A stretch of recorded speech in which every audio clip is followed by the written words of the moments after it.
shikojnë atë perfeksionin.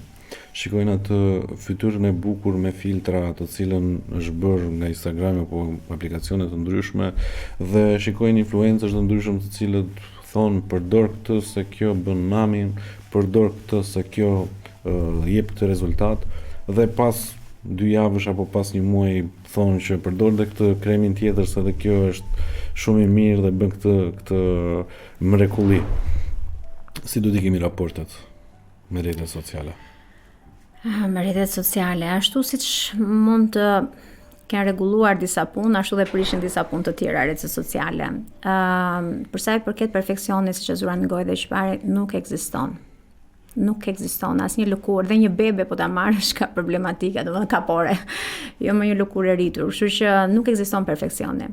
Rrudhat, poret, në një akne, komedonet janë gjëra normale.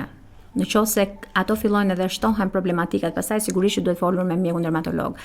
Por që lëkura perfekte nuk ka, janë filtra të gjitha, kështu që nga kjo anë se le të themi një person i pjekur është i aftë ta kuptojë që okay, këto janë filtra dhe unë nuk e besoj këtë gjë. Po një person, një fëmijë i vogël, 12 një adoleshente, le të themi 12-13 vjeçë, edhe më lart, nuk e kupton dot kush është realja dhe kush jo, sepse nuk e ka trurin të formuar që ta kuptojë atë gjë. Kështu që marrin për bazë një rol, marrin për bazë një model që nuk ekziston.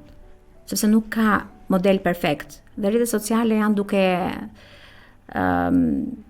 duke le të themi manipuluar mendjen e adoleshentëve.